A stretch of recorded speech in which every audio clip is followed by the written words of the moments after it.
tocando el timbre. Ya empezamos. Está llegando alguien. Cuando termine de llegar empezamos.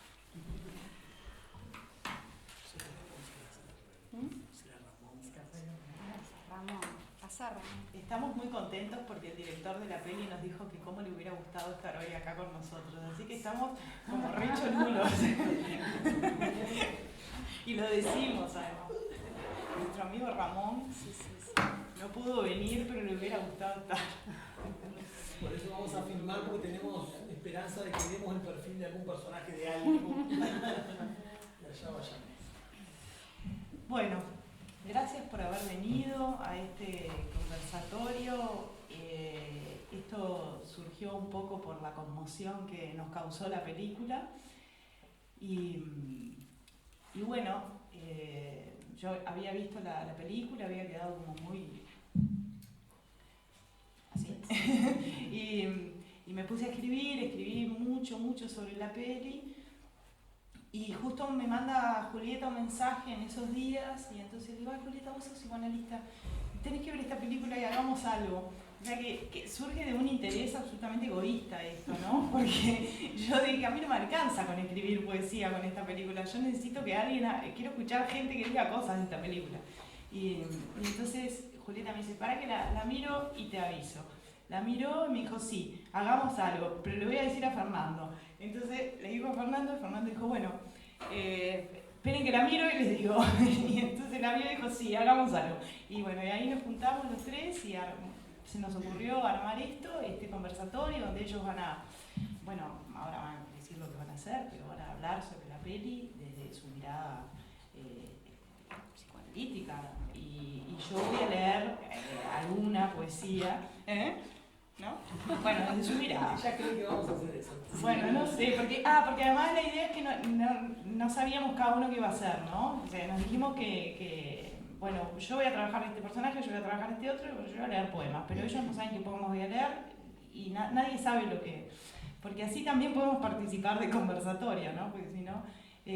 bueno, la idea es un poco eso, que ahora nosotros abramos un poco el juego y después que conversemos, que todos los que tengan ganas de comentar algo, lo que quieran de la película, o sea, cuanto más hablen mejor porque yo me voy a sentir mejor, entonces yo voy a tener más argumentos para terminar de sacarme la película de encima. Bueno, en fin. ¿Vos no?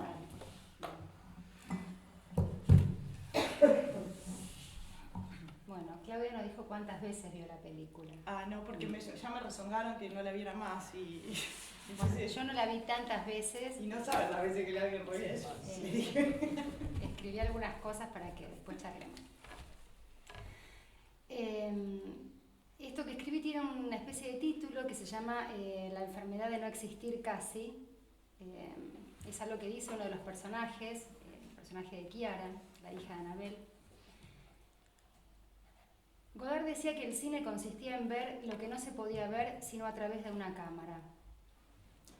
Tomo estas palabras para intentar situar las coordenadas de una lectura posible, que no se tratará de una lectura clínica, como podría serlo tratándose de una película. No se tratará de hacer psicoanálisis aplicado, sino de compartir los ecos de una experiencia, la que para mí fue encontrarme con esta película. En una entrevista realizada a Ramón Salazar al poco tiempo de estrenada, La enfermedad del domingo, el director cuenta la impresión que produjeron en él las palabras de una psicóloga con quien charló respecto del mensaje que deja el abandono de una madre a su hijo o hija. No mereces vivir, tu vida no merece ser vivida. Esto es lo que le dice la psicóloga. Me interesa tomar este mensaje en tanto es lo que provoca en Salazar la necesidad de contar esto en una película. ¿Cómo es posible, se pregunta él, vivir durante 35 años con ese mensaje guiándole la vida en alguna parte de su interior? ¿Cómo sobrevivir a eso? Sería. Por otro lado, llama la atención que en las palabras del director la referencia sea a la maternidad como figura, a la madre y no a la mujer. Del mismo modo al hijo o hija en lugar del hombre o la mujer. Menciono estos dos géneros porque son a los que se refiere Salazar. Pues es problemático esto también, ¿no? En este sentido me importa destacar que Kiara y Anabel son dos mujeres, más allá de los roles que desempeñan o se les asignan. y que la película hace hincapié precisamente en ese hecho y en la extrañeza con la que viven, la peculiar relación que las determina como madre e hija, con lo que histórica, social y culturalmente se ha depositado en esas figuras y en el sostenimiento de su existencia. Corre por mi cuenta el hecho de percibir que en ese mensaje al que Salazar hace referencia con respecto a los efectos del abandono de una madre, aparece la advertencia de algo imperdonable. Y también que de la conducta de la madre se desprenderá la de la hija, pues sus actos derivan, son efectos de los suyos. Julieta, ¿puedes hablar un poquito más alto o el micrófono más? Sí. Perdón que interrumpa. ¿Se escuchó algo? Sí. Sí. Afortunadamente esta es una vía que la película, a sabiendas o no, no aborda, al menos como único camino posible. En el encuentro entre Chiara y Annabel no se trata de una reparación ni de una lección moral acerca de un vínculo que se supone natural, aun cuando Chiara dirija su búsqueda confiada en la existencia de un vínculo que le resulta inapelable. Hay una escena de la película cuando ella se junta con, no sé si todos vieron la película, cuando ella se junta con el marido de Annabel y el abogado, y el marido le pregunta qué pasa si Annabel no acepta pasar 10 días con ella. Y ella le dice que no se planteó nunca esa pregunta por lo que somos, dice. No se le ocurrió pensar que ella podría decir que no. Sin embargo, a pesar de esta ligazón, el desconcierto está presente desde el inicio en este drama, seco. Así lo califica Salazar. La sequedad es una clave para pensar la extrañeza. Los personajes, dice el director, no se recrean en el melodrama, lo que va acompañado del cuidado especial por no enfatizar ningún momento, excepto los de tránsito con música. El silencio es la apuesta para contar las vidas de estas mujeres. Por otra parte, todos los decorados tienen puntos de limbo, así lo llama él, de no realidad, de espacio entre, lo que fortalece esa sensación de extrañeza. En Chiara es posible ubicar una búsqueda, algo que pone en movimiento lo que ella define como una larga espera, tiempo detenido en el que se reúnen por contigüidad la niña que fuera y la mujer actual, pegadas a la ventana de la casa familiar en la que vivieran juntas, con Annabel y el padre de Chiara, durante los primeros 8 años de vida de la niña, esperando el regreso de aquella. La búsqueda produce, y esto se intensifica a partir del encuentro, una incidencia crítica respecto del problema del tiempo, y sitúa una temporalidad capaz de deslizarse por fin y producir acontecimientos nuevos. Instantes de incertidumbre, momentos a construir más allá de la certeza del abandono y de la repetición idéntica de los días que ve pasar la niña fijada en ese punto ciego de la ventana, sin poder despegar su mirada ni su vida de allí, de esa escena muda que parece haber configurado cada acto de la vida de Chiara. De allí que la búsqueda pueda mutar en aventura, propiciar una suerte de espacio habitable y transformar al ausente en algo más que prueba de abandono. Aguijoneada por la muerte, la búsqueda de Chiara cumple un doble papel, o tiene un doble objeto.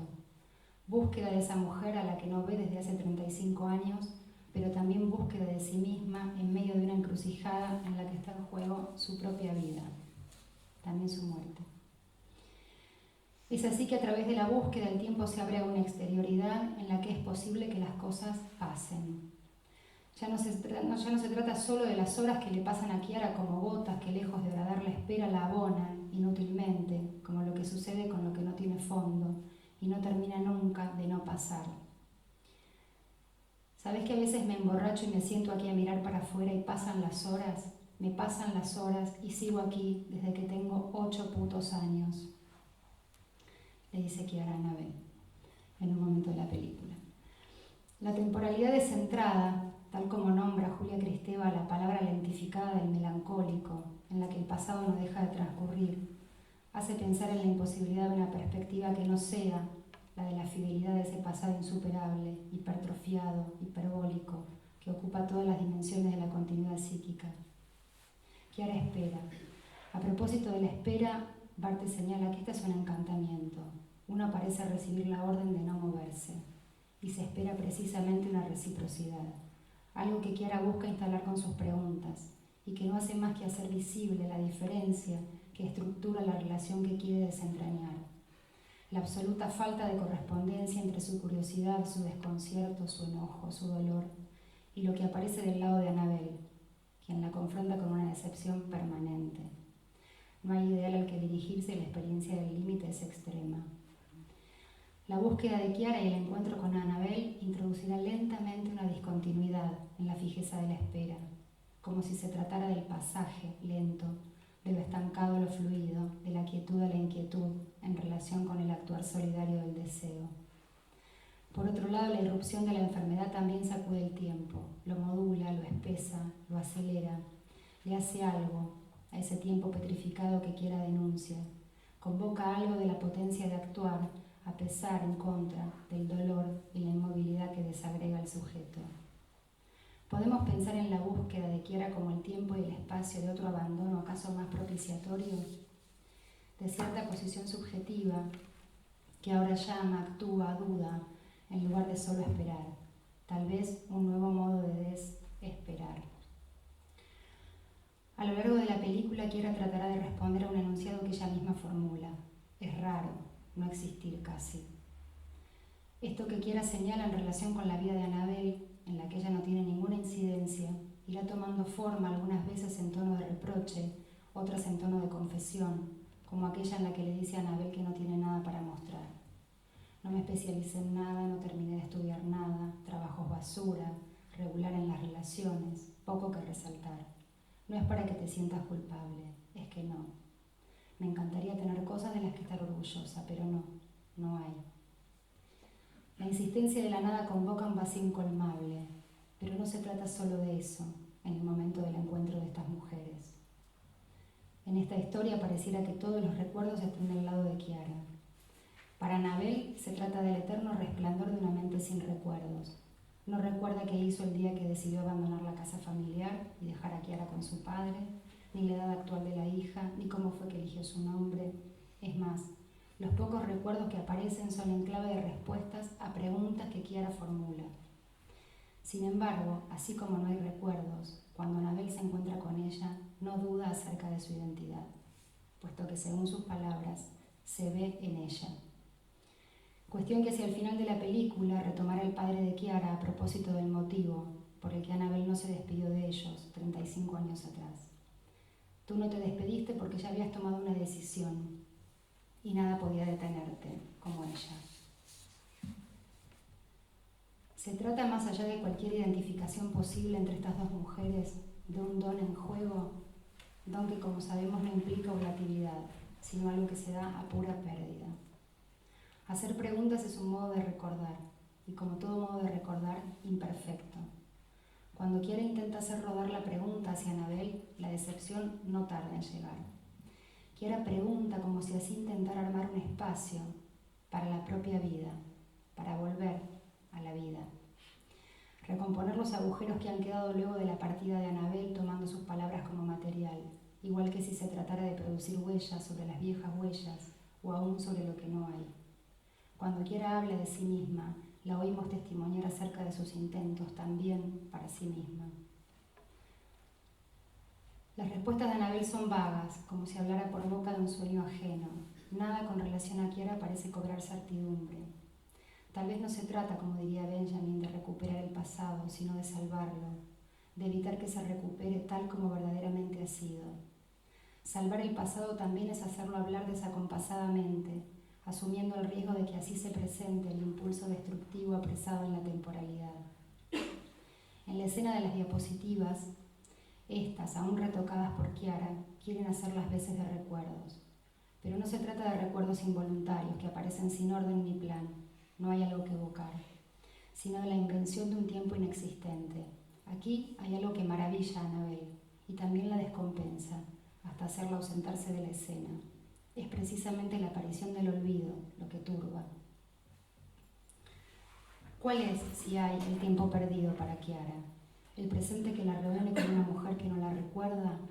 ¿El futuro cercano al que la enfermedad no le permitirá llegar? No se trata de un pasado en el que lo vivido es sometido a un ejercicio de restauración, capaz de devolver al presente las cosas tal como han sucedido. Imposible restaurar lo perdido, tanto como lo que no ocurrió. Para Annabel, lo olvidado parecería equivaler a lo no vivido, pero es en este sentido que algo es posible, cuando emerge como negatividad. Y en este sentido percibimos el asombro y la sorpresa, incluso la conmoción que le provocan las imágenes que Kiara hace pasar ante sus ojos. Lo que viene del pasado, aún en forma de montaje, acontece por primera vez, como si derrumbara el tiempo, su transcurso. En los recuerdos que tiemblan en la memoria de Annabel no vuelve la experiencia, sino que ésta se produce en el momento de inventarlos. ¿No es esto lo que Annabel describe como una paradoja temporal? Ese experimento fotográfico de Kiara que consiste en juntar su cara con el cuerpo de Annabel cuando ambas tienen la misma edad. Es posible hacer del tiempo otra cosa que avance, linealidad, progreso. Se puede tomar un fragmento de tiempo y crear otra cosa. La dimensión paradojal del tiempo nos pone, por otra parte, ante la pista de al menos dos versiones o perspectivas del tiempo que el padre de Kiara da en llamar memoria inmóvil, estancada, por un lado, y memoria móvil, la memoria que se mueve y nos ayuda a vivir, por otro. Kiara formula preguntas, arma escenas, dice mentiras, representa lo que durante años ha latido en ella al ritmo del desamparo, sobre todo sin un público ante el cual llevar adelante la representación. Al comienzo de la película hay una escena que la concierne solo a ella.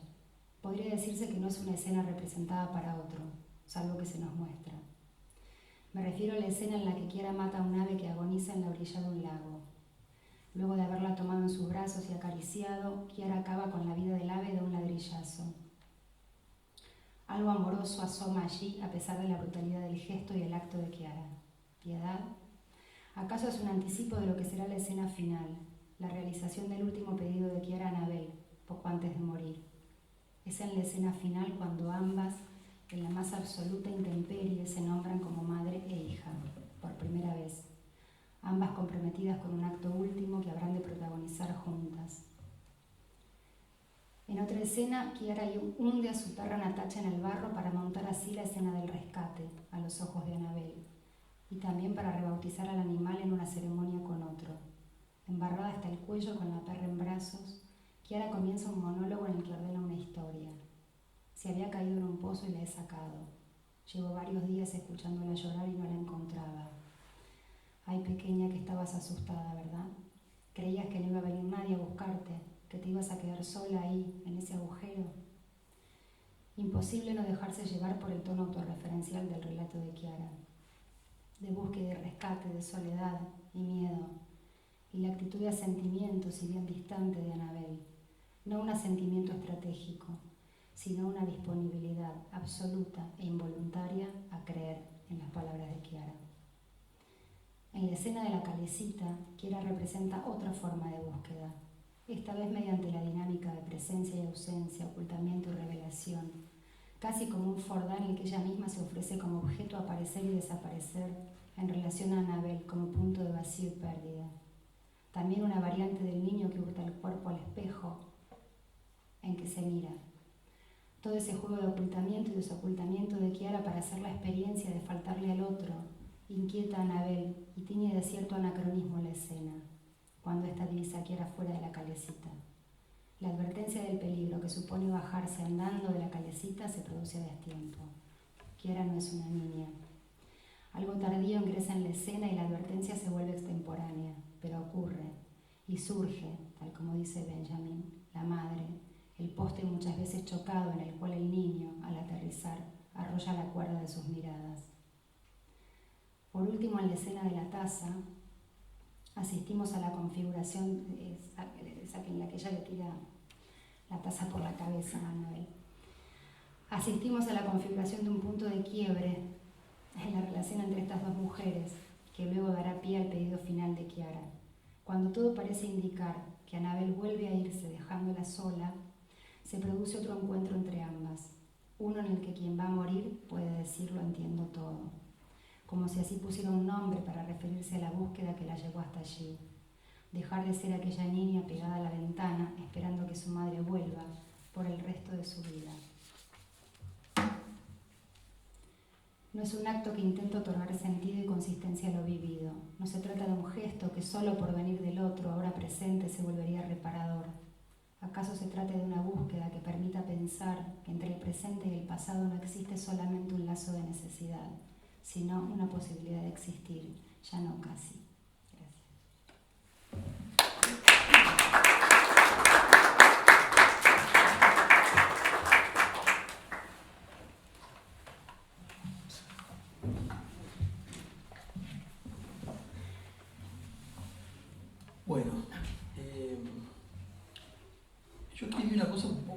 extraña, lo cual no es extraño en mí, pero bueno, aviso. Dicen que el que avisa no traiciona, pero no es verdad. Traiciona nada más que avisando. Bueno, tiene 3 títulos o formas de llamarse posibles: de la mala madre, o de la madre insuficientemente buena, o de una pareja de mujeres. Me propongo hablar en 2 tiempos breves, espero.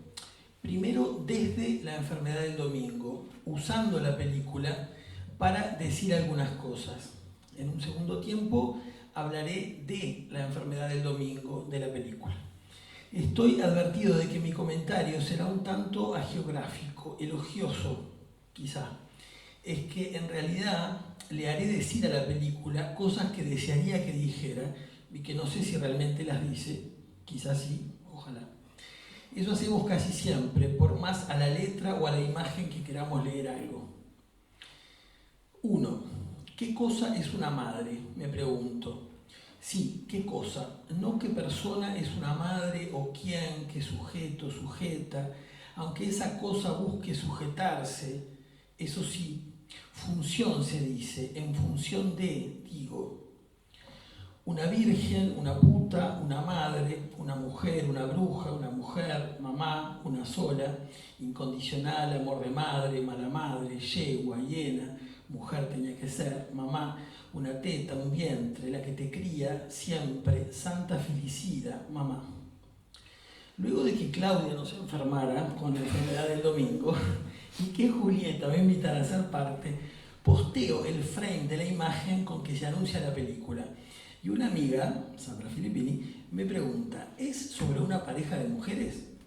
Me quedo pensando y digo, sí, es sobre una pareja de mujeres. Manteniendo el equívoco siempre, o casi siempre, acierta, por cierto, y allí se me abren algunas claves de lectura. Pero, ¿qué hace un supuesto hombre hablando de mujeres? ¿Sobre mujeres? ¿En lugar de mujeres? ¿Hablando por mujeres? No me resulta evidente. Pero claro, lo de hombre, no es más ni menos que un supuesto. Lacan y la teoría queer me dan una mano. Aún así, una advertencia no deja de advertirme. Dicen que de lo muy poco, casi inexistente, que se supone que dijo María, a la que harían virgen, quedó una frase: hágase en mí según tu voluntad. Una cosa, mamá, la que no abandona abandonándose. Acabo de llevar a escena performática textos de mi madre, de los que me apropio. El apropiacionismo en el arte contemporáneo me habilita. Siempre hay una teoría que justifica lo que uno hace, y aún así, es decir, que esa cosa, mi madre, en este caso, me sigue sirviendo, la uso, por amor, claro. Georges Bataille lo sabía. Cito: la madre, me dije, tiene la obligación de hacer aquello que a los niños les causa esos terribles sobresaltos, dirá en mi madre. Mater Amatísima titulará su ensayo visual María Ruido, videoartista española. Mamá, un trabajo, un excelente trabajo. No sabía qué querías, te he pedido un té. ¿Tú no quieres nada? Son las primeras palabras que intercambian madre e hija en la enfermedad del domingo. ¿Qué voy? Y será solo el inicio de una demanda particularísima, imposible como toda demanda, infinita, a acercar, a acotar en acto, en gestos mínimos, plenos de sentido, a vaciar, hasta que una nada, que lo es casi todo, las reúna separándolas para siempre. La madre no tomará el té que su hija supuso a su deseo. Té, tú, a ti. Lo que sobra es propina, dirá yéndose. Mamá, un insulto o 2, la puta madre, la concha de tu madre. Mamá, una matriz, una matrix, una máquina demasiado suficientemente buena. Reproducción de la vida, es decir, de la fuerza de trabajo, una máquina de capitalismo. Mamá, te amo, y el amo está en el amor. Mala madre, insuficientemente buena. Un instinto, algo asegurado, un instinto que ama, desposeído de toda errancia, de toda fuga, de toda deriva, que no falla, aún no acertando nunca, nunca suficientemente buena. Un objeto no transicional, mamá, un objeto objetivo, solo parcialmente, gradualmente, dolorosamente sustituible. Mamita querida, la que no merece el respeto, el hijo no se elige, mamá. Algo a manipular. No es bueno que dos mujeres estén solas, se las puede llevar el recuerdo, dice mi amiga poeta Laura Falcón en un poema a su madre. La memoria que permite vivir es algo móvil, dirá Mathieu, ese padre que aparece ya casi al final de la película. Si se detiene, si se hace inmóvil, entonces arrastra hacia abajo y quizá hasta pueda liquidarnos. Dos mujeres, dos subalternidades del patriarcado, solo pueden desgarrarse, nos recuerda David Halperin. Cito a Halperin. Aquellos que están en el poder no necesitan gritar para obtener lo que quieren, les basta con mandar.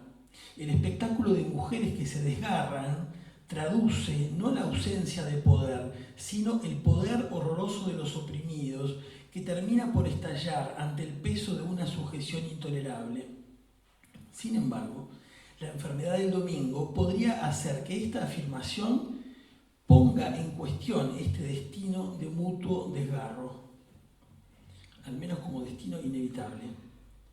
Necesito que pases 10 días conmigo, 10 días, como diapositivas de lo que no existió, y sin embargo está allí para ser reactualizado en su imposibilidad. La madre no existe, dirá Victoria Sau, feminista catalana, no existe sino para el linaje paterno. Habrá que hacerla existir, inventarla, fabularla, obligarla a ser. Te amo, mamá. Madre hay una sola. Monomaternalismo como doctrina, dirá Shelley Park, filósofa y activista queer, autora de Queerizando la maternidad. Monomaternalismo que excluye crianzas comunitarias de los hijos, con madres lesbianas, madres trans y un largo etcétera. Se llama Chiara, es mi hija, y la abandoné cuando tenía 8 años. Claro, Chiara, no aclares que oscurece. Madre natura, naturaleza de la madre, madre desnaturalizada, monstruo, aborto de la naturaleza, naturaleza del aborto. Medea, en su infortunio, aprende la mísera qué bueno es el no partir nunca de la paterna tierra, y aborrece a sus hijos y en verlos no se goza. Ay, ay, sufro, mísera, sufro tormento sin fin. Malditos, muráis, pues nacisteis de mí, una madre funesta, y perezca también vuestro padre y la casa con él. Pero no toda madre mala, no toda mala madre es Medea. Incluso no se requiere la traición de Jasón ni de ningún otro hombre para que una mujer puesta a ser madre abandone su encargo, su carga. Tampoco es necesario que odie a su progenie, ni que le sea indiferente o que se le vuelva extraña o persecutoria. Puede no ser nada contra ese hijo o hija, quizá sea un asunto suyo, irrenunciable, otro asunto, incluso otro encargo, otra carga, un deseo, por ejemplo, algo que se vuelve impostergable, un destino improbable, el horror a la repetición de una historia, un levantamiento, una sublevación, una revuelta. Quizá nunca lo sepamos y hasta quizá no sea lo importante. Quizá solo debamos acoger ese acto como signo de libertad. Finalmente, si digo madre, como nos recordó hace poco José Asambri, que está acá, puede que ella no sea ni mujer ni objeto, sino un lugar, un linaje, un parentesco. 2. No sabía hasta hoy lo que Julieta diría, así que me permití suponer algunas cosas de las que entonces no hablaré. Suponiendo que Julieta hablaría de lo que es central en la película, no me equivoqué, me hago que hablar de lo que está en los márgenes, desde una cierta marginalidad, que no obstante quizá arroje alguna luz. Dos mujeres se encuentran luego de más de 30 años, apenas se recuerdan, la ley dice que son madre e hija, hay un padre-estado al que ambas probablemente deban responder aún sin mediación jurídica alguna. Seguramente hubo una inscripción, un registro, un acta de nacimiento, y eso sella un lazo y unas obligaciones, y una dramaturgia de los afectos a ser respetada.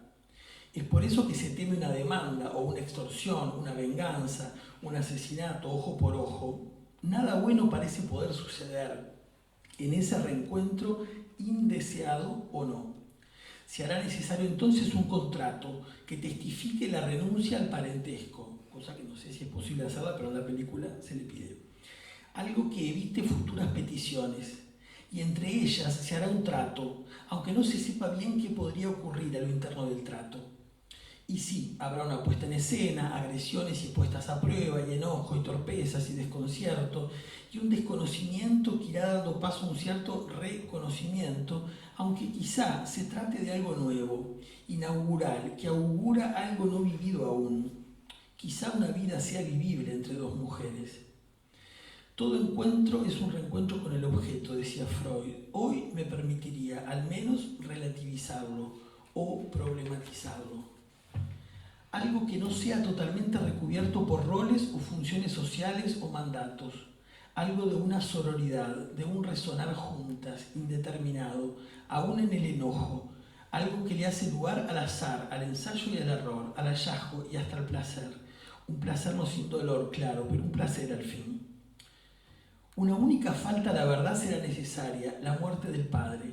Será necesario dar por muerto a un padre que vive, quizá como única posibilidad de que la relación entre ellas no sea regulada desde allí, desde ese dispositivo familiar y su función paterna, esa pretendida metafunción que el patriarcado opone como resistencia a su inevitable y deseable decadencia. Algo permitirá, hará lugar a pedir lo impedible, permítanme el neologismo, a demandar lo que no se demandaría nunca a una madre, a la que da la vida. Y sin embargo, lo ominoso cederá lugar a lo familiar, de la vida y la muerte, del parir y el ayudar a morir, en una suerte de reversión poderosa, como solo dos mujeres podrán hacer. No hay explicación posible, o en todo caso, si la hubiera, sería totalmente inútil. Los motivos de la ida de la mujer mayor, a la que su ubicación social y política de madre la ubican como abandonante, no serán dichos. Serán recusados como innecesarios o ineficaces respecto del presente que se vive. Solo se dice que luego de irse, la llamada madre volvió a estudiar, y eso parecería haberle traído beneficios evidentes. Después sabremos que era rebelde, un culo inquieto, se dice, y que según su ex siempre fue alguien que le da intriga a la vida, alguien que imagina que lo que desea está siempre en otra parte. Y finalmente, alguien que quiere siempre más. Estoy terminando. Podríamos haber dicho que también esta película se trata de parar, de detenerse, de descansar, de dejarse caer, dirán otros. Así se dice, y esa podría ser otra clave de lectura. Pero como con el deseo, con las claves de lectura pasa lo mismo, nunca son suficientes, quizá no sea algo a lamentar. Una tensión a no resolver atraviesa gran parte, si no toda la película. No sé dónde está el límite en esta situación, dice la llamada madre, que no porque sí es experta en protocolo, lo que no deja de ser una ironía que el guionista pone en boca de Chiara, muy bienvenida por cierto.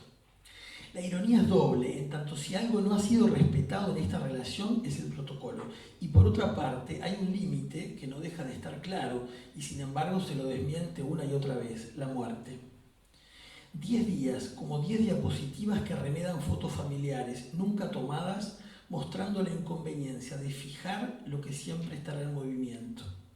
Finalmente, sin culpas, sin juicios, sin perdón ni reparaciones, sin reparaciones inútiles, al costado de la ley, de la medicina, del qué dirán, sin pensar en las consecuencias más que en el deseo y en algo que se dirige desde la libertad a la libertad, dos mujeres concluirán su danza, porque por momentos parece que asistimos a una danza de cruda belleza, en un patetismo que no excluye la esperanza en acto.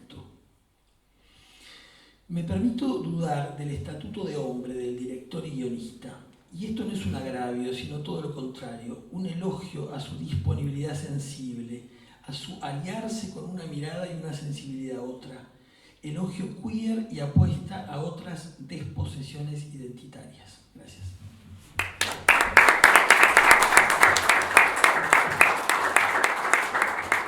Bueno, unas cositas antes de empezar a leer. Primero agradecer a la Fundación Benedetti, a Roberto López Veloso, que nos abrieron las puertas, nos prestaron el espacio para poder hacer esta actividad, que no lo dije al principio. Bueno, yo voy a leer ahora 4 poemas. Yo escribí muchos y me costó un poco elegirlos, pero para eso tuve 2 amigas que me ayudaron, que fueron Marisa Silva Jules, que está acá, y Marita García Pose, que no está, pero me ayudaron, me escucharon unos cuantos poemas y me ayudaron a seleccionar, y Marita me ayudó a armar el orden de la lectura, así que bueno, les quiero agradecer eso a ellas. Y otra cosa más, que lo voy a decir ahora porque así después no corto la lectura. En el segundo poema hay una cita que es un poco extensa, que habla de una metáfora que tiene que ver con el hierro. Cuando la escuchen, eso lo escribió Sófocles, no yo, pero está interpolado en mi texto. Pero tengo que decirlo, porque si no es como... Si anda por acá, capaz que me hace un juicio Sófocles, no sé. Bueno, y después en el otro, creo que es en el último, bueno, no, en el penúltimo hay un verso de Manrique que lo van a reconocer.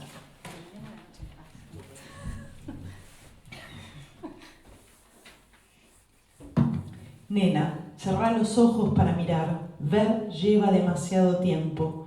Mirar como un paso en falso y se desmorona todo, se viene abajo el mundo, eso que es y no es, como el caballito en el que das vuelta hasta que el cuerpo no puede más y entonces das un salto y la máquina sigue girando y no te ven, ahora no te ven, y ahí es cuando te acordás del nombre de Mastroianni. Mastroianni decís levantando todo el alcohol que se meterá en la sangre hasta que otra vez des vueltas hasta caer sobre los brazos de la que va a darte de nuevo la vida. Porque eso es lo que buscas, como quien busca entre las raíces lo que no ha brotado, lo que el sol no alcanzó para hacerlo germinar, una semillita, un rizoma, eso que siempre va por abajo. Nena, no hables, deja de hablar ahora, nada es tan necesario. Te vas a morir si no te mata la que un día desparramó el amor como se desparrama el maquillaje sobre una mesa y queda ahí durante años hasta que un día también se hace polvo. Todo, nena, se destruye.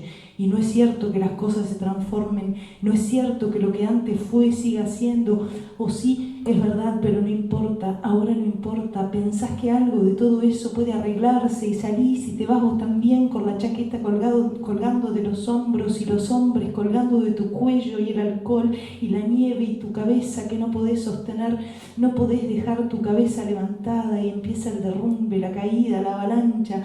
Avanzás en un carro sobre la nieve y ella no te ve, nunca te ha visto. Eso también es verdad, tan verdadero como tu nombre, que es el nombre de otra. Mastroianni, levantás la petaca porque al menos recordaste algo que tiene que ver contigo o con ellos. Tampoco eso tiene importancia. No sé, decís, no sé quién es esa mujer, no conozco personas importantes, decís, y te tragás la boca de aquel hombre que se te colgó de tu cuello y ojalá hubiera sido una piedra y no un hombre, una piedra para que nada te levante a la superficie del río, para no ser vos un pez, un pescado que flota en la corriente como una astilla o un remo sin barca, porque no hay barca, no hay nada a qué aferrarse, nena, sabelo, sabe bien que solo el agua podrá salvarte, solo el agua debajo de los brazos de tu madre cuando por primera vez decís, mamá, lo entiendo todo y es mentira, no es cierto, nadie puede nunca entenderlo todo, aunque esas sean sus últimas palabras. ¿Qué habrías hecho si en lugar de quedarte como una estampita detrás de una ventana hubieras salido corriendo vos también? ¿Qué habrías querido decir entonces? ¿Tendrías hijos o hijas a los que dejar como te dejaron a vos ahí un poco muerta? No tenés ni idea de cómo se mueve el cuerpo, no sabés cómo se hacen el amor y su contrario. Fabricás fotografías, paradojas temporales donde dos se hacen una y es la heroína, decís, esa tendencia de tapa de revistas es la heroína porque nunca supiste qué hacer con la belleza, como la belleza de una flor silvestre que brota entre las flores ampulosas y opaca la dignidad de los campos cultivados. Así, rústica y ruda, voz en medio de un matorral insufrible y molesto, inoportuna voz y tu belleza, y entonces la heroína, sí, la heroína metiéndose en tus venas, haciendo de tu corazón una cosa transitada para dar un paso más, uno solo que te saque de tu casa y te meta en un palacio, una mansión lujosísima donde una reina choca contra sí misma y a punto de caer se levanta antes de tocar el suelo que reluce bajo el taco de metal que se quiebra, porque has de saber que esos espíritus demasiado inflexibles son entre todos los más fáciles de abatir y que el hierro, que es tan duro, cuando la llama ha aumentado su dureza, es el metal que con más facilidad se puede quebrar y hacerse pedazos, o atestarse de brechas y resquicios por donde asomará la luz, y la luz es algo que ciega como el fulgor de ese palacio entre la inmensidad de un fragmento, un trozo de lo que no es y sin embargo existe, como el oleaje que en el fondo del océano comienza su embestida lentamente hasta llegar a la orilla. ¿Y qué trae la ola entre la espuma? ¿Qué restos, qué sobras, qué marea tan tremenda traen las olas en la espuma? Esa cosa frágil que se deshace al mínimo contacto con el aire. No, no sabes qué habrías hecho porque lo único que quisiste fue morir, así como mueren los poetas adentro de las aguas con el alma llena de piedras, para que nada, nada las devuelva a la superficie.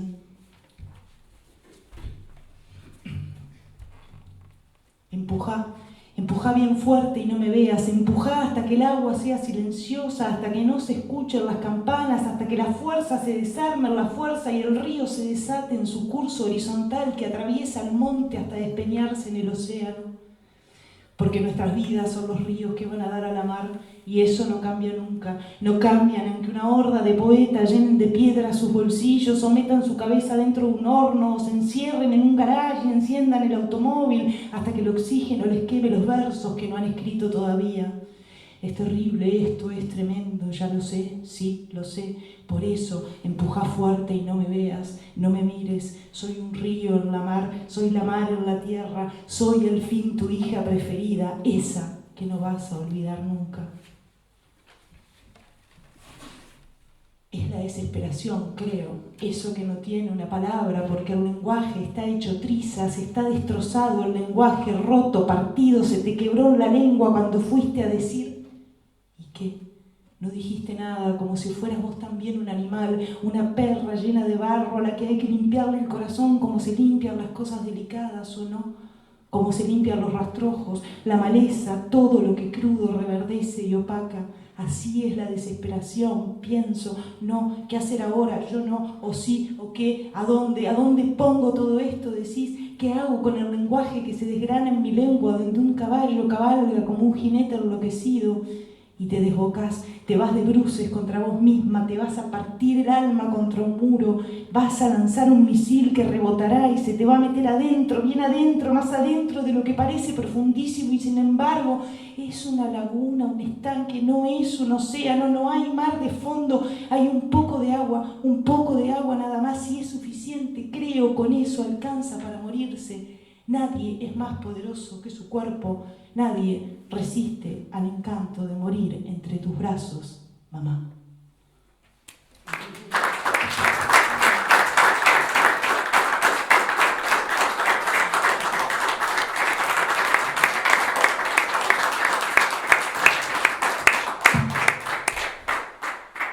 Bueno. Bueno. Ahora conversemos. No sé si alguien quiere comentar algo, decir algo de lo que hablaron Julieta, Fernando, de los poemas, no sé, es un poco como entre todos charlar, además no somos tantos, podemos hablar todos. Bueno, voy a romper el fuego. Yo vi la película no desde el punto de vista psicológico, no, como una mera persona mirando la película. Y me interpeló muchas cosas, ¿no? Me provocó muchas preguntas. Solamente las anoté para contárselas, pero no. Una cosa que me preguntaba es dentro de lo irreversible que implica el abandono, si dentro de las consecuencias irreversibles del abandono está el hecho de que la hija no tenga hijos. Y me parece que eso de que no haya que no haya hijos, de que ella no haya podido repetir, ella no puede ser una madre que abandone porque no tuvo hijos. Eso es una cosa que me dejó la película. Otra cosa es la importancia de lo corporal, porque el vínculo las transforma a ellas dos, ¿no? Las va transformando día a día. Y sobre todo además transforma en particular a la madre, ¿no? Que es la que tiene vida por delante, porque la hija tiene la muerte por delante. Entonces la que va a transformar. Y esa transformación, me pareció, yo lo sentí así, está dada por muchas cosas que tienen que ver con lo corporal, ¿no? El momento que le lava la cabeza, el momento en que van por la nieve, esa escena maravillosa en que la madre la agarra desde atrás. Y cómo, qué distinto hubiera sido que la hija le mandara una carta diciéndole cosas. Como que en el vínculo madre, en todos los vínculos, lo corporal me parece que es fundamental. Pero en el vínculo madre-hija, que me parece particularmente lo corporal importante, eso se llama lo corporal, biológico, de carne. Y me pareció notable cómo estaba dado eso en la película, esos momentos de acercamiento y no acercamiento físico. Lo otro que yo me preguntaba es por qué la hija buscó a la madre para morir. A una madre que hace 35 años que no ve. Es decir, que en la vida de esa hija la madre estuvo cuando nació y cuando murió, no durante la vida.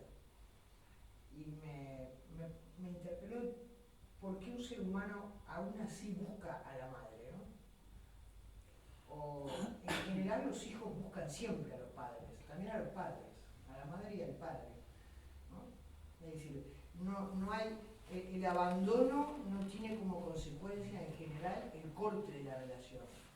Es bien distinto a una pareja, ¿no? Cuando el vínculo es de pareja. Parece que los hijos buscan de alguna manera siempre a los padres. O eso es lo que yo sentí en la película, ¿no? Y lo último es que me pareció interesante porque muchas veces se habla del orgullo, ¿no? Los padres dicen, estoy muy orgullosa porque mi nene pasó con sobresaliente o es doctor, o los hijos se sienten muy mal porque no tienen de qué sus padres tener orgullo. La hija lo dice en un momento. Y qué erróneo que es todo eso, ¿no? Porque la madre va transformándose y va renaciendo en ella algo maternal que no tenía con esa hija por lo menos. Y no a partir del orgullo, no a partir de que la vida de su hija fuera de tal manera, sino simplemente de convivir corporalmente, de convivir con la hija, ¿no? Qué malentendido que es eso del orgullo, eso es una cosa, ¿no? que me dejó pensar. Bueno, por ahí.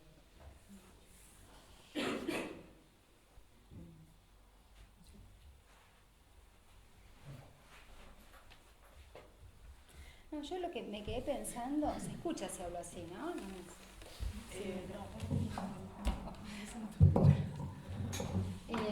No, esto que vos decías de la madre estuvo con ella cuando nació y cuando murió.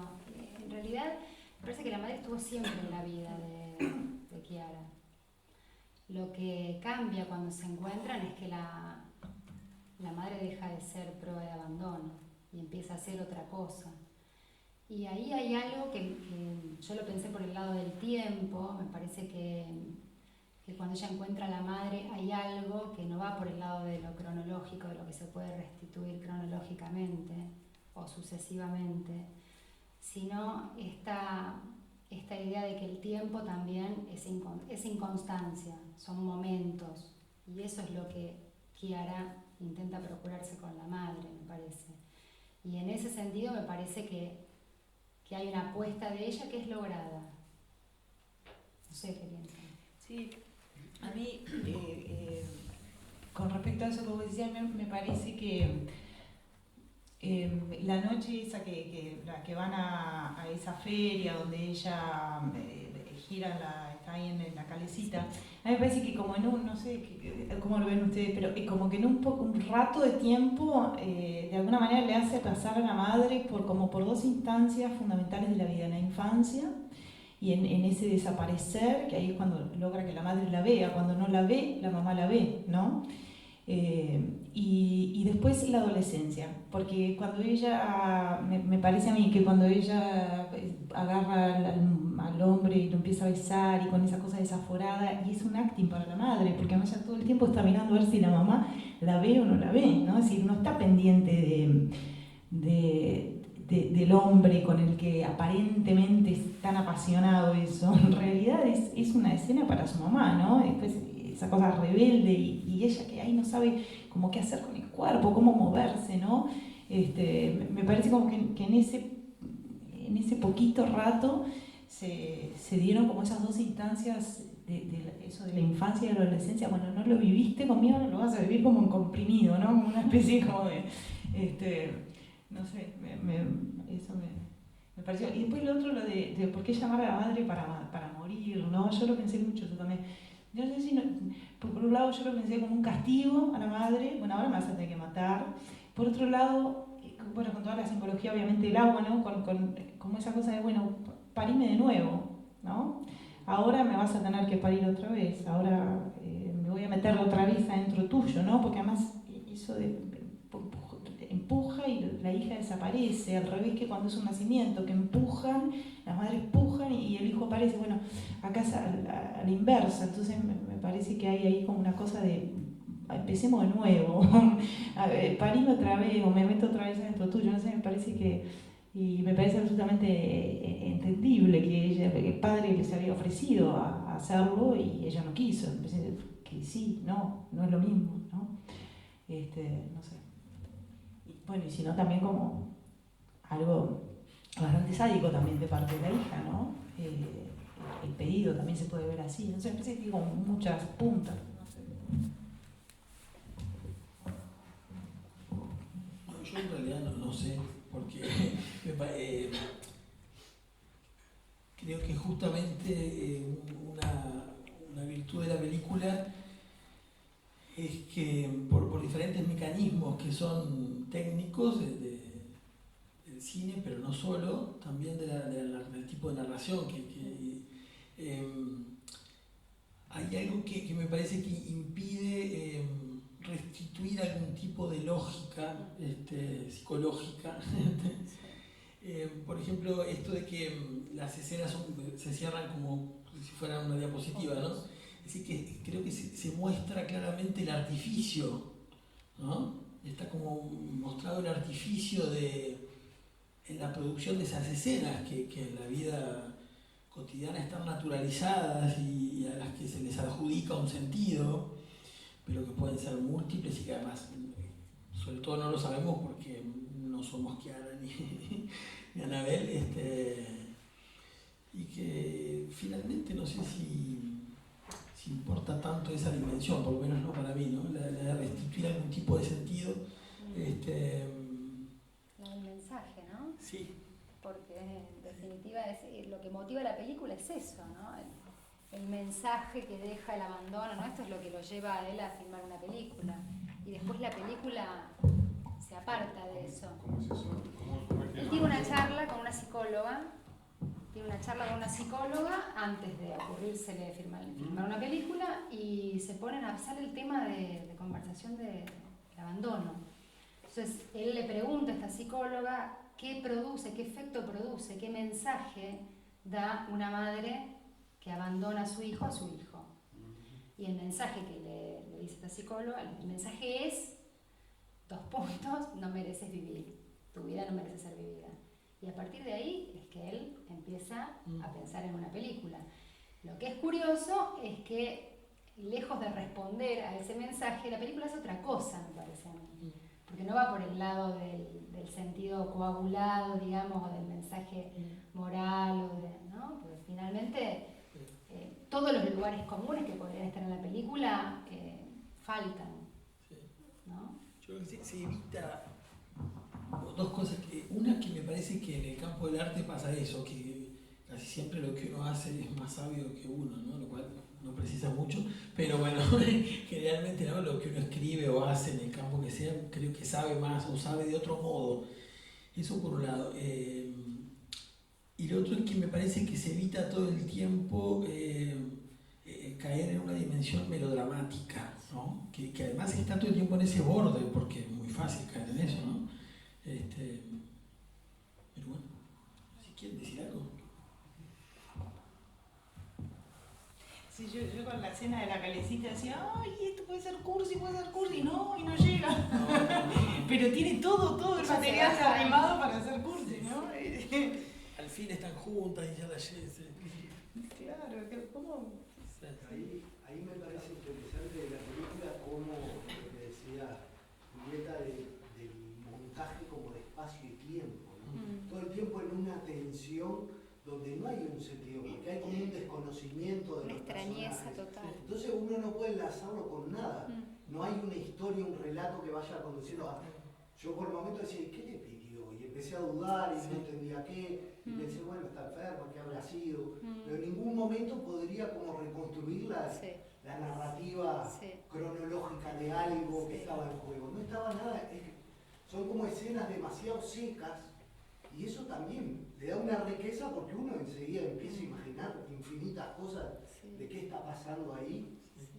Es como si estuviera hecha por fragmentos, ¿no? Y se pueden enhebrar después. Totalmente. Y es que está todo el tiempo en eso que decía, bueno, lo del pájaro y después la muerte y eso de cuidar y terminar matando, lo de lavarle el pelo, la calecita, como distintas guiñadas a momentos perdidos, pero que no están en ningún tiempo cronológico, ¿no? Es como... Y que no reconstruyen nada. Nada, exactamente. Porque no hay nada para reconstruir. Bien. Yo estuve casi toda la película creyendo que lo que le iba a pedir, me di cuenta enseguida que ella se moría, no sé por qué, pero la hija, y creí que lo que le iba a pedir es que se muriera con ella. Se ve que es lo que yo le pediría a mi madre en ese caso. Ahí llega esa lectura. Ya de paso la castigaba un poquito. Pero claro. Porque le preguntó el límite, ¿cuál es tu límite de vivir? Todo el tiempo estaba ese juego de hasta dónde podía ir el asunto. ¿No? Bueno, incluso hay una escena, cuando miran las diapositivas, no sé si se acuerdan que ella le hace un té a la madre. Bueno, hubo una discusión entre nosotros respecto de si ella Kiara había puesto algo en el té. Yo decía que no. Fer decía que sí. ¿Sí? Yo creo que yo me la perdí. Para mí es el impacto de la fotografía. Y sobre todo cuando llega esa que dice, ella es una paradoja temporal, ahí. Pero ustedes creen que le puso algo. Se abre como un espacio distinto, donde se mezcla todo eso de... Porque ella también creo que dice, esto no sé si es realidad o no sé qué, y cuando habla está como descolocada. Ahí se abre como un entre temporal que es muy extraño. Una paradoja temporal. Sí, porque aparece ella embarazada, la madre. Sí.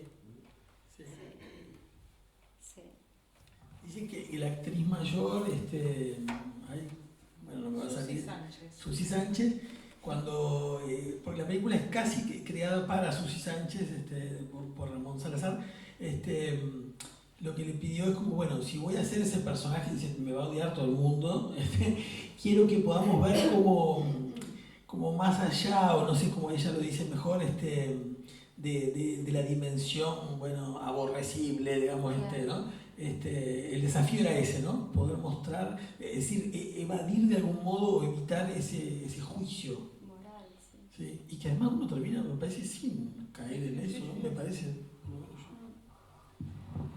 Sí, Sergio Blanco, el director, el dramaturgo, el director, Sergio Blanco dice, el arte no es moral, o el arte es amoral, ¿no? Y a mí me parece y bueno, somos más o menos de la misma generación también, ¿no? Somos como todos de la misma generación.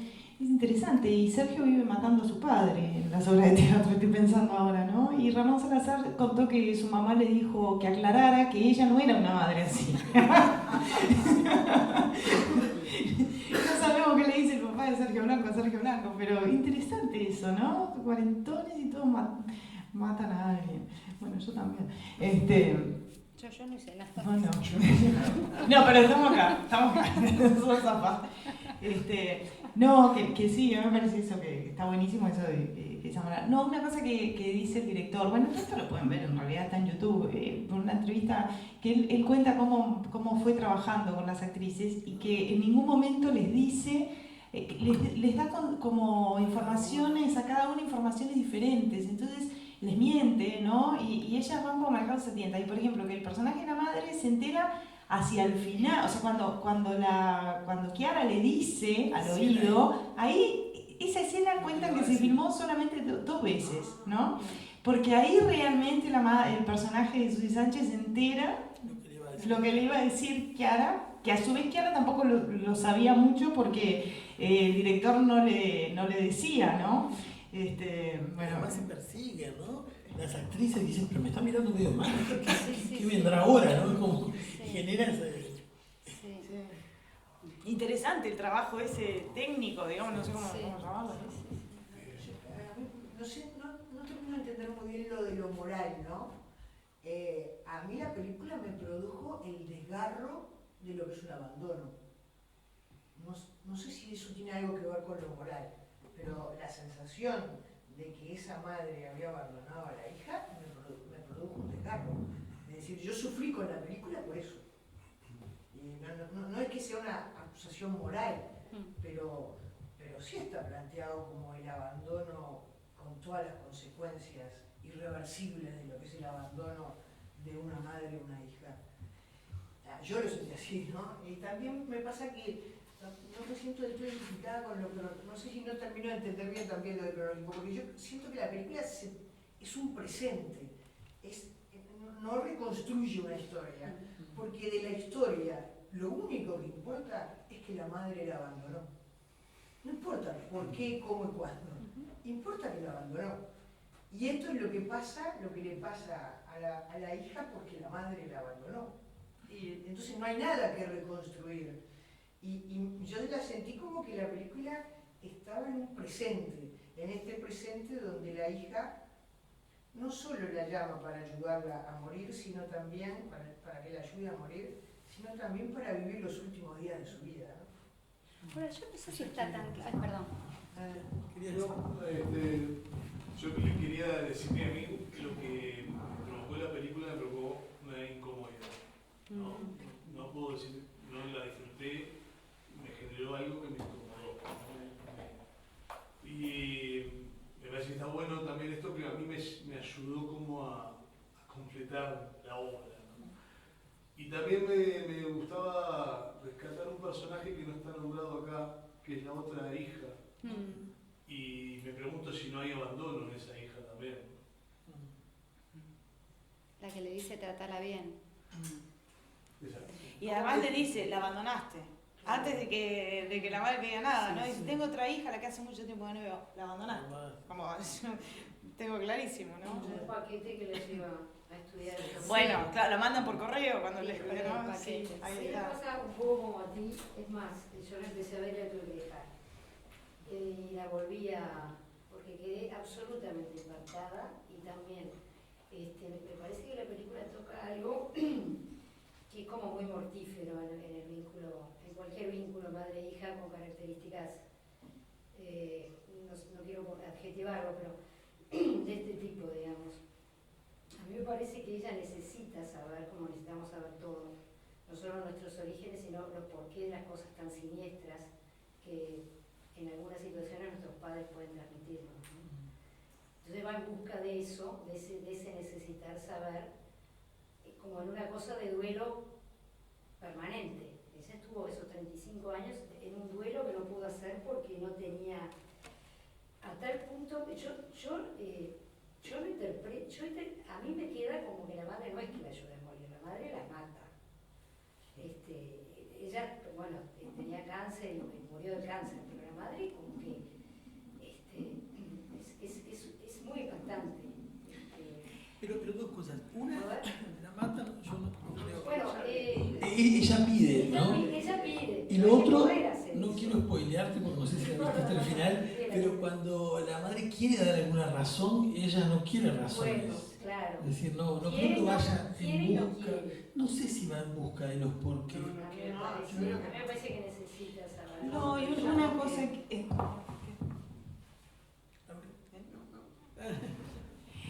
Lo que vos decís, tenía cáncer. No se dice en ningún momento. Bueno, claro, Y a mí me parece importante que no se diga, porque para mí ella muere como la niña de Guatemala que muere de amor, ¿no? Es como que no Yo hay sé lugar para que la dicen que murió de frío, yo sé que murió de amor, dice Martín, Sí, sí. ¿no? A mí me gusta quedarme con esa idea, muere de no poder más, ¿no? Como de... ¿no? Me gusta que no... Es como que ellas dos al encontrarse no pueden. Hay una que tiene que desaparecer, ¿no? Bueno, claro. Está el poder de la decisión también, ¿no? Ella Sí. toma la decisión. Por primera vez en eso, ella tiene un poder ahí de... ¿Quién decís? La hija La- lleva a la madre Claro. 10 días con ella. Claro, porque además no se suicida, porque se podría haber suicidado. Claro, Bueno, eso es otra cosa, ¿no? Por supuesto que hay reproches, es decir, que hay indicios de que no la pasó fantásticamente, pero primero, ¿quién la pasa fantásticamente? Segundo, lo que decías tú de consecuencias como irreversibles del abandono, a veces las consecuencias irreversibles son de la presencia materna, ¿no? de no abandono. Es otra cosa. Y, ay, me olvidé. Nada nos asegura que toda su vida haya sido horrorosa. No tenemos elementos para... Y tampoco en el caso de que supongamos que fuese posible una vida totalmente horrorosa, de que toda esa horrorosidad se explique por el avance, ¿entiendes? Me parece que la película es suficientemente sutil y laxa como para no apretar las claves de sentido, me parece a mí. No, sí, yo lo que quería decir es que yo no tengo tan claro que Kiara haya tenido claro desde el principio que le iba a pedir a la madre que la ayude a morir. No sé si eso está desde el principio de la película. No, yo no lo veo como un proyecto. No sé si ella busca a la madre para... creo que la busca, claro. La busca, El padre no le dice que el padre en el diálogo... Que él le ofreció... Ahí lo ofreció. Bueno, pero ella se encuentra con la madre y después empiezan a pasar cosas, que era justamente de lo que ella se estaba quejando, ¿no? De que hacía 35 años que estaba clavada, mirando por la ventana, esperando a que la madre vuelva. Hay una frase que a mí me resonó mucho, que es esperando que... una niña esperando que vuelvas por el resto de su vida. Sí. Entonces, que vuelvas por el resto de su vida. No sé, a mí el resto de su vida me daba vuelta. Cuando ella se encuentra con la madre empiezan a pasar cosas que ni ella ni Anabel sabían que iba a pasar, digamos. Incluso va que cuando les hacen firmar el contrato les preguntan, ¿y qué va a pasar en esos 10 días? No sé, algo haremos. Algo haremos. ¿No? Entonces, me parece que en ese sentido también cualquier anticipación ahí está perdida de antemano, no se sabe lo que va a pasar. Y en eso uno asiste a eso también, ¿no? A mí me quedó un poco la sensación de que hay como algo premeditado. Ajá, un proyecto. Y hay la puesta en escena de lo del perro, por ejemplo, me parece muy claro que ella algo le va a decir y no se lo dice en palabras. Le hace toda una representación que está muy clara y está pensada. Sí, porque ella más le dice a la perra, ¿no? Que baje, ¿no? La embarra. Sí. Bueno, como las fotos también, ¿no? La foto, enfocado. Sí. A mí me parece interesantísimo el personaje de la madre, ¿no? Para mí, yo las veces que he comentado así con amigas la película, para mí la clave de la película está en cuando ella viene caminando y se tuerce en el taco, ahí para mí está la clave del personaje, ¿no? La primera escena. Es la primera escena, exactamente, porque ahí se muestra eso, la cita de Sófocles, ¿no? La cita que yo puse de Sófocles, has de saber que el hierro, no me acuerdo bien cómo dice, pero algo así como hasta el hierro más duro, cuando el fuego lo calienta, se quiebra, ¿no? Me parece que es así, a mí me vino enseguida cuando yo vi esa escena, enseguida me vino este pasaje, que es un pasaje de Antígona, donde Hemón, que es el hijo de Creonte, que es quien manda matar a Antígona, le pide a su padre que sea flexible, ¿no? Y entonces, como, bueno, entre todas las cosas de todas las maneras que se lo pide con esa metáfora del hierro, ¿no? Y a mí me parece interesantísimo porque a partir de ahí se empieza a desestructurar el personaje, ¿no? Y cómo va llegando finalmente a ese desnudo que para mí yo nunca vi un desnudo así en cine, ¿no? Es uno de los desnudos más conmovedores que yo he visto, porque es como hasta que se hubiera desnudado la piel, es como un despojamiento como lo último, lo más, ¿no? Y por un lado una cosa como muy de una enorme fragilidad y por otro lado esa fortaleza, ¿no? de empujar y se siente los globitos de la respiración y ese caso también esa obsecuencia a la hija, ¿no? Bueno, no me mires, no la mira, matame, la mata, ¿no? A mí me parece interesantísimo el personaje de la madre, me encanta el personaje de la madre. Porque, ¿Por qué la llamas madre? ¿Por qué la llamas madre? Porque esa me parece que es una de las cuestiones. Ay, porque para mí es muy de madre lo que ella hace. ¿Qué dijiste? Bueno, porque me parece que lo planteaba Fernando. Hay una cuestión entre mujer y madre que está jugada muy fuertemente. Pero me parece que solo una madre podría haber hecho eso. Bueno, justamente, es un estereotipo. Bueno, sí. Es como A mí lo que me parece es que en la ideológico, medida en ¿no? que lo que ella mata, esa mujer mata a su hija, ese recuerdo va a estar en esa mujer hasta el fin de sus días. Que es como un movimiento a la inversa. Ella un poco como que se despoja de las hijas, porque de algún modo se planteó eso. Y con esa muerte, en definitiva, ella queda embarazada. No se va a desembarazar de esa hija. Por el resto de su vida. Me parece. Bueno, le viste que no. Se conmueve. La matas. En uno de los poemas yo soy tu hija preferida, la que no vas a olvidar nunca. Sí, justamente, pero me parece que el tema este entre mujer y madre es una clara, porque esa imagen de esa mujer caminando es una mujer, ¿no? Una presencia, una prestancia, qué sé yo, y las hijas, qué sé yo, son algo como avatares, ¿no? Hasta el frente, eso que yo tuve del frente, son dos mujeres, sí, podría ser una pareja de mujeres. Exactamente. Son una pareja de mujeres. Son dos Bueno, mujeres. sí, ¿No? Y es la cuestión esta de que lo que se espera de una madre. Pero además, me parece que el tema de la de una película buena también, madre, ¿no? ¿sí? De una buena madre. Una buena madre, lo que se debiera haber esperado. Pero me parece que es interesante que finalmente hay una construcción de una serie de escenas que creo que todos lo dijeron, tienen que ver con una historia. No se produjo en la historia, pero sí se va produciendo en cada momento ese tipo de escenas, la infancia, la adolescencia, la juventud de un modo, ¿no? Que se va produciendo, porque además pensaba, Walter Benjamin plantea como un vínculo estrecho entre el psicoanálisis y el cine. Como que son aparatos que de algún modo funcionan de manera similar, ¿no? Generando escenas o poniendo en escena algo, ¿no? Me parece que por ahí también hay otra beta para investigar un poco, ¿no? En algún punto me hizo acordar a la película Las Horas. Julián sí. Madre Bueno, de vos hablas de Carles, eso en Sí. el poema. ¿verdad? Hablo de Este, ella. Bueno, sí. Cuando la mujer llega al final de la película la hija de él, y este era el monstruo que aparece ahí. ¿Te acordás? Sí. Viste que se rosa ahí. Sí. Que chulo. También con la muerte de Virginia Woolf. Claro, tenés razón que eso Ella abandonó al hijo. Ella Claro, abandonó al Julian Moore, claro. Claro. Siempre se está suicidando. Está impresionante. Sí, a mí me hizo acordar. Pero ahí sí es madre, ¿Eh? sí es bien madre. Sí. Digo, el estereotipo. Sí.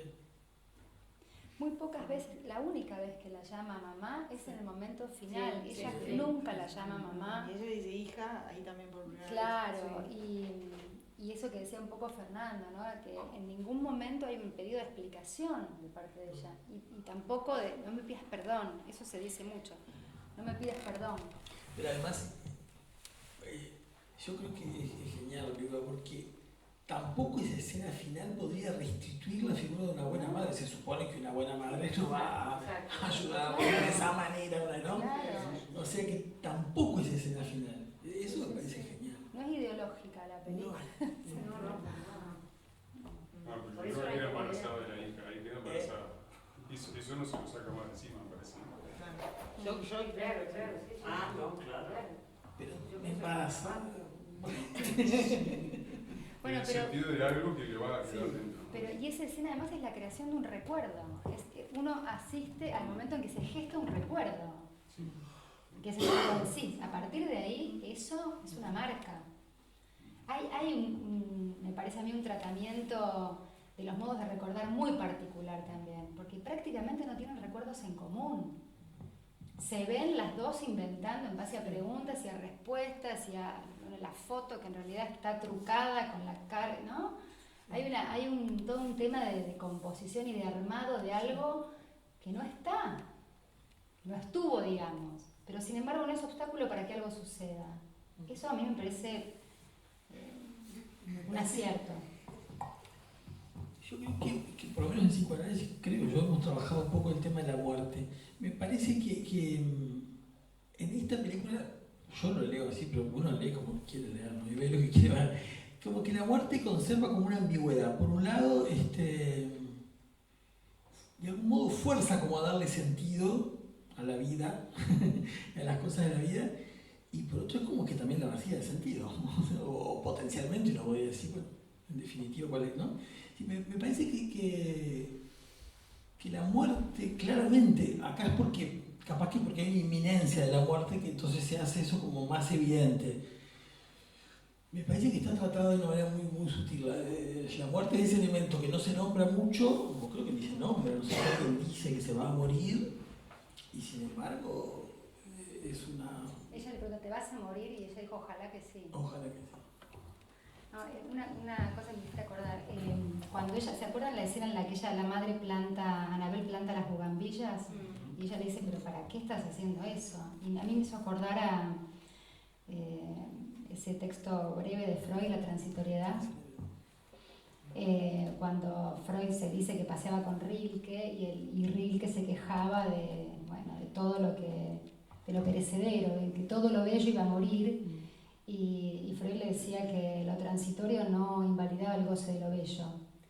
Eso me parece, no sé si es intencional en la película, pero digo, eso está dicho. Hay algo ahí que no es puro goce mortífero, no es todo el tiempo eso.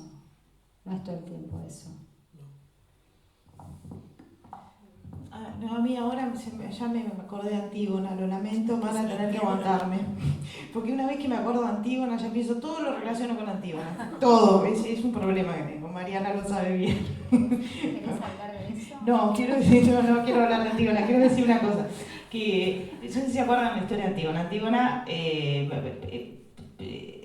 el rey Creonte, que es su tío, muere Edipo, su padre y todo. Sus hermanos se dan muerte mutuamente y Creonte prohíbe el entierro de uno de los hermanos y ahí se genera lo que va a ser el conflicto de la obra, porque Antígona sostiene que el entierro es un derecho que los dioses, digamos, las leyes divinas tienen para todos y que entonces ningún mortal puede impedirlo. Entonces Antígona ahí crece como heroína trágica, ¿no? En el sentido de que si bien hay un gran deseo altruista de darle la muerte, de darle el entierro a su hermano y de cumplir con todo eso, pero hay también, que yo lo he visto mucho en el texto, como un deseo de una muerte gloriosa, ¿no? Como un deseo de morir realmente como una heroína. Después cuando efectivamente se va a morir y Creonte no la mata, la manda a encerrar sin comida, se termina suicidando, pero ahí hay como una especie como de lamentarse un poco, no arrepentirse, lamentarse un poco. Pero yo no sé, porque ahora me puse a pensar en esa cosa de Antígona que parece como tan, que deja todo por el hermano, pero hay una cosa muy egoísta en Antígona, como de un ego muy fuerte, ¿no? De morir con gloria, morir con... y pues no sé, ahora se me ocurrió si no hay algo de eso también en este personaje, es decir, en el personaje de Chiara, voy a tener una muerte, pero es una muerte, digamos, donde no es una muerte cualquiera, nadie muere así, ¿no? Es decir, es como inolvidable de alguna manera, claro, para su madre. Claro, un poco dice, ¿no? Pero es como, en un punto hay como una cosa heroica en ese morir, ¿no? No sé. Se me ocurrió ahora pensándolo con Antígona, pero como todo lo puedo pensar con Antígona, no me den bola. Pero también en contraposición está la imagen cuando va cadáver, lo dobla hacia una bolsa. Sí. Sí, Que es como un trato ahí también con la Sí. muerte que es Sí. distinto. sí, bien burocrático. Sí, Sí, sí, como algo, termina siendo esto, ¿no? Exacto. No es la muerte de un ser querido, Sí. son cadáveres. Anónimos. Es otra cosa. A mí un par de cosas. Que a mí cuando la madre la mata, tengo como otra mirada de eso. A mí me parece que la madre restituye cuando mata. Porque, digo, me acuerdo, yo no sé si es Rancière que se refiere a las deudas de vida. Cuando uno trae una persona a la vida, contrae una deuda, que es muy distinta a la mirada que tenemos, ¿no? Que aquí la vida, como que el hijo tiene que estar agradecido de la vida que le das, cuando en realidad no pidió para venir al mundo, ¿no? Entonces, cuando uno trae a la persona en la vida, contrae una deuda, ¿no? Yo no me acuerdo si es esta la autor que lo plantea, pero me gusta el concepto, porque esto viene como asociado también del drama de Frankenstein, ¿no? Que se hace monstruo cuando el padre lo abandona, ¿no? Viene como bien ligado a la historia está el abandono y el sufrimiento que provoca el abandono y el horror. Entonces yo lo que vi ahí, cuando la madre toma esta decisión, una madre que también lo ligo con lo que él decía, una madre que no es que abandona porque aborrece al hijo, una madre que va en una búsqueda de una cosa que nunca la satisface, ¿no? Porque queda como muy explícito en la escena con el padre, Sí. esa madre, esa mujer, Ella ¿no? lo dice Está así. como en esa búsqueda y no la encuentra, ¿no? Esa avidez y lo que la distancia de la hija no es eso, ese otro rollo de ella, ¿no? Y lo que siento que tiene mucho sentido que sea la madre la que le alivia un dolor, porque aparte hay un dolor que, digo, uno piensa primero en el cáncer, pero tenés razón, o sea, por ahí es una somatización, un dolor del alma, ¿no? Y es la madre la que produce y genera el dolor de alguna manera, y es la madre la que lo termina. Y tiene todo el sentido, porque el padre fue el que estuvo, no tenía que ser el padre, tenía que ser la madre. Y me parece que ahí se reivindica el personaje de la madre, porque asume la responsabilidad de saldar esa deuda, que no la había saldado cuando abandona, ¿no? Sí. Esa deuda de vida, en el doble sentido, de vida, y de vida, de deber, Claro, de lo que uno debe, ¿no? yo cuando dije solo la madre podría haberlo hecho, porque pensaba eso mismo que está diciendo. Y a mí me parece que cierra perfecto, ¿no? Sí. Y después otra cosa que me parece interesante es que quedan evidenciadas en las películas las contradicciones del personaje, ¿no? No me pidas perdón, te perdoné y te tiro la taza por la cabeza y te abro la cabeza con una taza, porque te odio, ¿no? Queda esa cosa ahí como que se muestra esta cosa de quiero morir, ojalá me muera, y cuando está vomitando en el water dice no me quiero morir, no me quiero morir, no me quiero morir, ¿no? También hay esas escenas muestran la contradicción del ser humano. Yo creo que se hace madre al matar. Bueno, No es claro. que solo la madre, se hace. También. Se hace O asume madre. esa maternidad que no asumió antes, ¿no? Sí, De sí, pronto. no. En ese- Hay una escena que creo bien al final ya la habían matado, está la madre mirando por la ventana, ¿te acordás que lo Queda comentó? enfrente. Y en un momento mirando por la ventana, por la misma ventana que ella miraba cuando Sí. era chica. Mm. Ahí también me acordaba de Sí, eso. sí. Cuando la madre llega por primera vez a la casa, lo primero que Chiara baja antes y ella se queda atrás y se ve como se prende la luz de la ventana esa donde siempre Chiara estuvo mirando para afuera.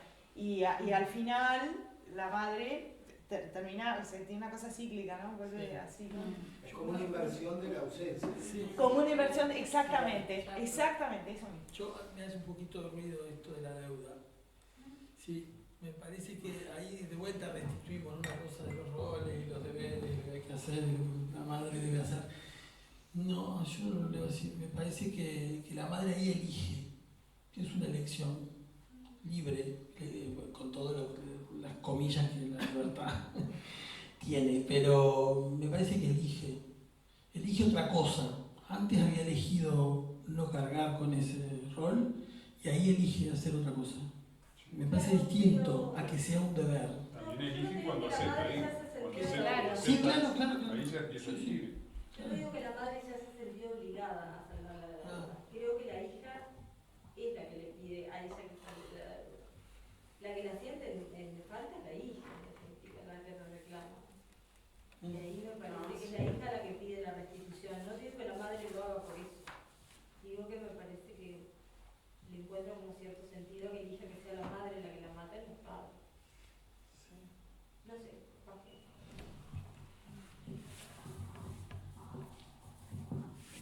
Está fuerte la peli, ¿eh? Sí, muy fuerte. Y tu poema también. Sí. Todo muy bueno. Desde Netflix nomás.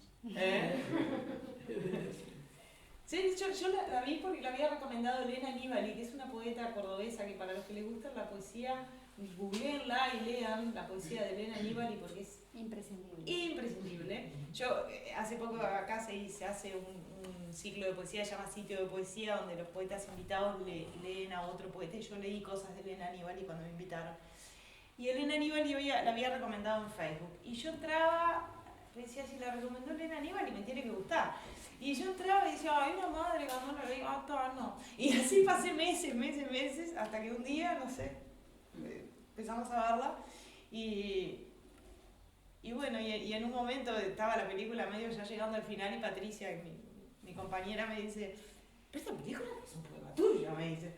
Y digo, ay, sí, porque yo aparte había estado escribiendo como un poco cosas que tenían que ver, no tanto por la temática, sino por la cuestión más de las imágenes y eso. Y entonces, bueno, ahí sí, me pasó eso y armamos todo esto. Pero bueno. No sé, si quieren.